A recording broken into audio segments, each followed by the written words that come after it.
Mga Lods, magandang araw sa inyo. So nung kailan lang Lods is pinaliwanag ko sa inyo kung ano ba yung magandang game plan sa basketball. Pinaliwanag ko doon na wala talagang definite na game plan na talagang masasabi natin na ito yung pinaka-best na game plan sa basketball team.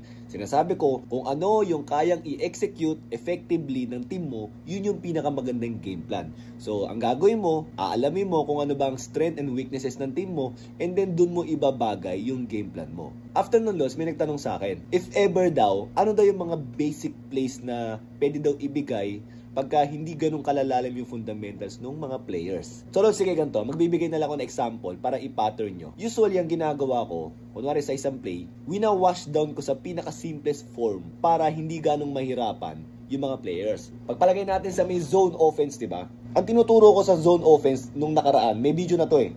Yung 1-3-1 nga. Bakit? Karamihan naman kasi ng mga zone breaker talaga, merong formation na ganito, pero iba-iba lang yung movement. That's the reason why ganito yung tinuturo ko. Pasa-pasa lang, tapos pag nandyan, papakita to, pag pinasa sa kabila, pagpapakita rito. So, konti lang yung movement kung makikita nyo, di ba? Yan, di ba?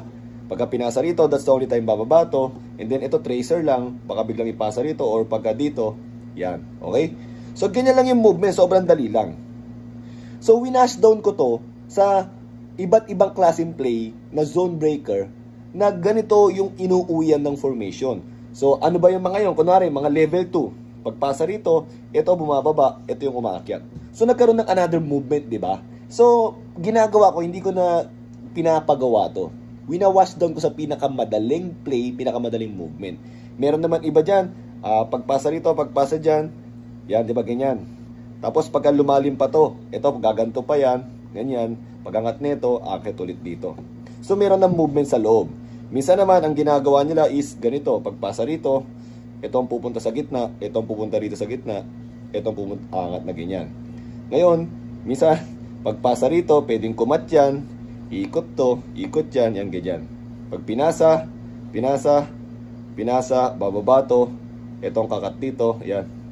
So, nauuwi pa rin sila sa 1-3-1 formation. So, again, ibabalik ko sa inyo, if pag maraming movement ay nahihirapan yung team mo na kabisaduhin, ibaba mo sa pinaka-simplest form. So, ano ba yung pinaka-simplest form ng dalawang play na pinakita ko? Itong 1-3-1 lang. Pasa-pasa lang dyan, di ba? Yan, ganyan lang. Ito lang yung movement niya, di ba? Pag pinasa dito, that's the only time na nabababa ka. Pagpapakita rito. Ito, bababa rin.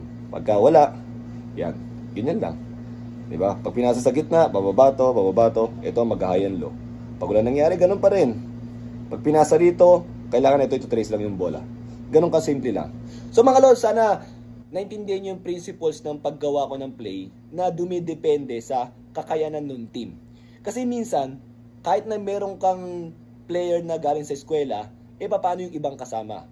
Tandaan nyo ang basketball is a team game. So kailangan yung sistema nyo, nakukuha ng buong team nyo, hindi nang iisa o dalawa lang na player sa inyo. So ilang mga Lods Thank you!